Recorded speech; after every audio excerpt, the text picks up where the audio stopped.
ক্ষমতা দেখিয়েছেন নমরুদ।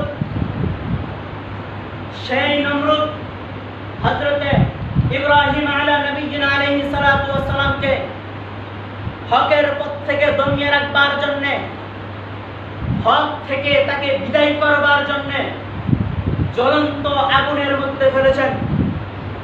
সেই নমরুদের দিকে খেয়াল করলে দেখা যায় একটা সামান্যতম ল্যাংড়া মশা দ্বারা আল্লাহ নমরুদকে সাইজ করেছেন। ফেরাউন ক্ষমতা দেখিয়েছেন, ফেরাউন নিজেকে খোদা দাবি করতেন।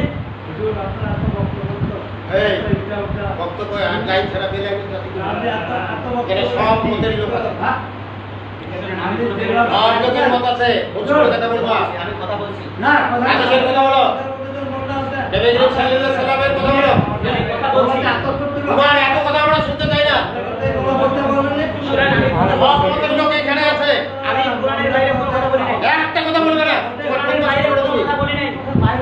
হ্যাঁ, একটা কথা বলবে না, আমি কোরআনের বাইরে কথা বলি না। আর বলবে না, খারাপ কথা নাই, ও বলবে না, কোরআনের বাইরে কথা বলবে না। আমি কোরআন দিয়ে আমি কোরআন যা আছে তাই বলবে না। খুতবা শুরু করো। আপনি বলার বক্তব্য এখানে বাদে সঙ্গীত দিতেন কেন? তুমি খুবই খুতবা শুরু করো। নির্দেশ করতে তোমার রাজনীতিতে কথা আমরা শুনবো না। ওইটাই নামাজ। নয়টা হোক। কেন হয় আগে নামাজ পড়তে হবে। আগে করতে হবে। সময় একটা বিষয় বলে আপনি যে কথা বলতেছেন তাহলে তো আপনারাই বলে দাঁড়ায়। আপনাদেরকে দায়িত্ব দেওয়া হয়েছে। আমি আপনাদের প্রশ্ন আছে, এটা স্বাভাবিক থাকতে পারে। না, আমরা রাজনীতির কথা শুনবো না। রাজনীতি গল্প করে নিত। হ্যাঁ, আমাদের কথা বলছে। আল্লাহ বিনা রাসূলের কথা বলবো। হাদিসে কোরআন কথা তো বলছে।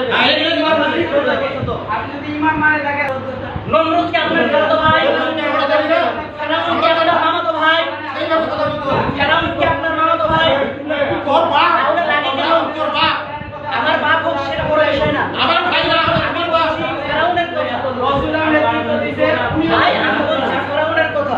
ফেরাউনের কথা বলতে খারাপ কথা বলেন তো। এখানে রাজনীতি আমার কথাটা হলো যে বর্তমান প্রেক্ষাপটে আমি তো বলছি ফেরাউনের কথা। এটা তো হলো আমাদের কথা বলছেন এখানে যারা এখানে আলেম আছে এটা তো বলে বলছিলাম ফেরাউনের কথাটা তো পরে আপনি উত্তর দিতে পারবেন না। আগে কি কথা কি বলছিলাম বলেন, তুমি বলো। ওই যে চোখরাঙ্গা কথা কি বললেন? আপনি না বলে যাবেন না, চোখরাঙ্গা কথা কি বললেন? চোখরাঙ্গা বলছো, বলছো কথা বলছেন চোখরাঙ্গা কথা বলছেন। আমাদের কথাটা লাস্ট কথা কেউ বলতে পারবে না। আবার কেউ বলছে কি চোখরাঙ্গা আরেকটা কথা তুমি কিন্তু এই ভাবে আপনি বলে লাগবে কেন? কি লাগবে কেন? এই কথা বলছেন কিন্তু আপনি যে বলে লাগবে কেন?